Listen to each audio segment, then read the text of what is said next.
Hey guys, welcome to a random weight loss video. This is definitely a different topic for me, but I'm gonna be a little philosophical about it as well. So I sort of went through a season of life where I gained like 30 to 35 pounds, and I really struggled with being really cruel to my body. I took a lot of stupid advice about how to lose weight, and I tried diet plans and awful exercise regimes and stuff, and nothing worked out for me. And then finally, I started to figure things out, lost all of that weight, and am now like healthy and fit and feel good about myself. So I just wanted to share what I learned during that season of life with the hopes of potentially helping somebody else out there who is struggling with something similar. So yeah, that's what this video today is about. So I don't really know what details to share. I feel like genetics are kind of important, so I'm going to give like a little bit of a history about who I am. I actually grew up as like being a pretty scrawny kid. I think for my height. Both my parents are also pretty thin people. I actually grew up in like a biracial household, and my parents are kind of the epitome of opposites attracting genetically. I'm also like the second of 4 kids, and every person in my family is an engineer, so I like draw parallels from that part of my life a lot.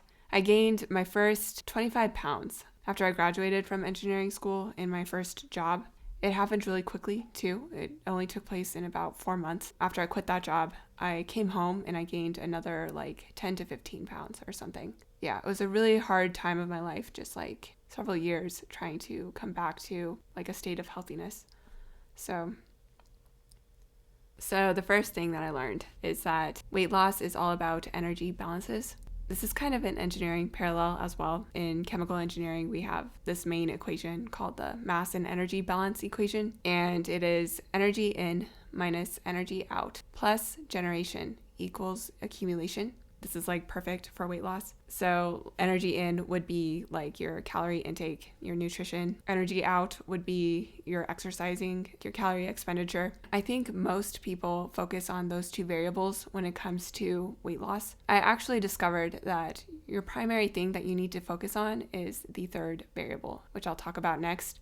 I think also, just like a side note, is that weight is not the best metric. I think most gyms have like a really good body scanner now these days, so you can measure things like muscle mass and like body fat percentage, and that's probably a better way to go.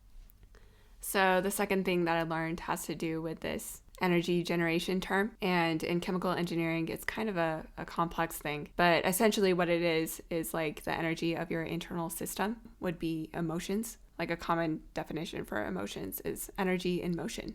You really have to take a look at how you're doing on the mental emotional level. So I think for emotions, if you want to get really practical with this, it really comes down to probably 2 main areas of life, which would be like your relationships and your life purpose, your career, like what you do on a daily basis. Like for me personally, if I drew out like an energy grid of how my relationships were during that time, I would have seen that they were really like stealing energy from me. They were toxic on some level. They weren't really reflectant of who I was on the inside. So I think there are a lot of internal elements that go into this variable, but I really think it does come down to an energy cleanup of all the interpersonal areas of your life and just being very sensitive to your energy about like what is giving you energy and what is depleting your energy. My outer environment was not at all reflectant of who I was like deep down, and I really very much felt out of alignment and just out of sync with like my inner self. So the third thing that I learned that there's 2 like main sources of energy, and that is the difference between motivation and inspiration. Motivation is more of like an ego-driven thing, like an outwards in motive change. Inspiration is kind of more of a spiritual thing that like comes from within, something that compels you to act because it's who you are, like deep down. This is your divine soul expression, the inside out form of change.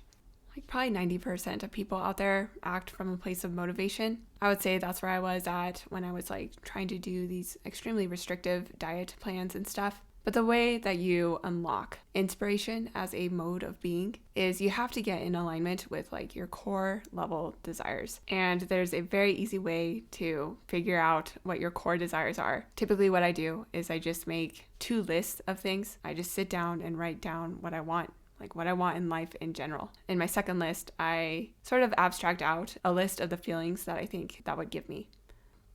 So this leads into my fourth key point, which is about like setting your intention. I think back when I was doing like really terrible like workout regimes and stuff, if I really sat with my body, I would have felt that like my core energy at the time was extremely exhausted. It was like I would do these awful, like a lot of cardio stuff, and then would come home and usually like anything that I would eat would be turned into fat, essentially. I learned that before any workout, it's always important to kind of set your intention by sitting in like the energy that you want to feel. All my workouts kind of flow from that place. I think life is kind of this balance between setting an intention and surrendering to what is. And there were definitely really long periods of time where I was trying to lose weight and stuff, where my body was actually telling me to just rest and sleep and eat as much as I felt like I wanted. So when I did that, that was kind of the era where I gained like 10 to 15 more pounds. I was like really freaked out by that. But it was also like my body was reassuring me that it was just temporary and that I really needed that rest in order to actually like come to a place where I could eventually work out more. That's always a really important step, is just write down a list of like, this is what my body is trying to tell me.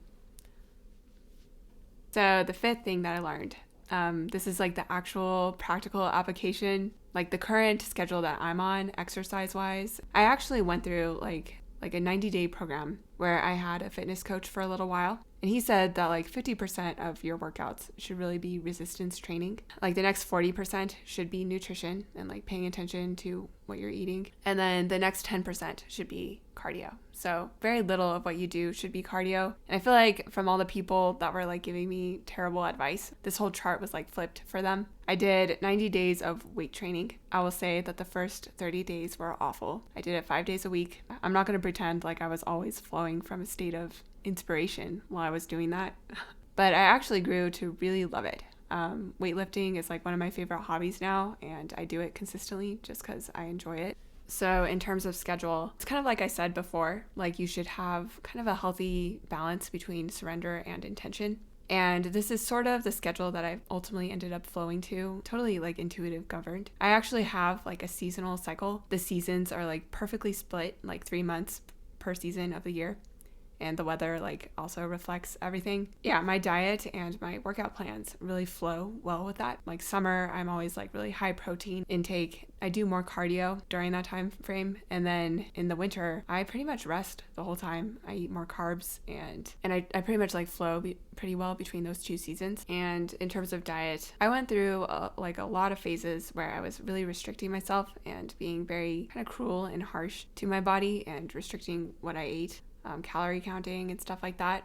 But I learned to just flow with intuitive eating. Yeah, like ultimately I kind of believe in a Wu Wei philosophy when it comes to fitness. I think there are times in life where you can definitely devote more time to like getting in shape and stuff, have that as a priority. And then there's other times in life where it kind of has to take a back burner. I learned to not force anything, really. My life is something where I just sort of set an intention and then flow from that place. And I also like have gotten results from doing that. So I think that there's something to it. So this is kind of a hard thing for me to like summarize fully. I think just to conclude though, the majority of people out there approach fitness and health from a place of wanting to change their outer shell. And what I learned like throughout all of this is that it really is just like a journey inwards and like wanting to express who you are deep down, like your cellular expression, which involves like really good health. So yeah, I guess all of this was to say focus on the inside out sort of change and you'll start seeing the results that you want. That's all I have to say for now. I hope you guys are happy and healthy, and I'm hoping to put out more videos here soon. So I'll see you all next time.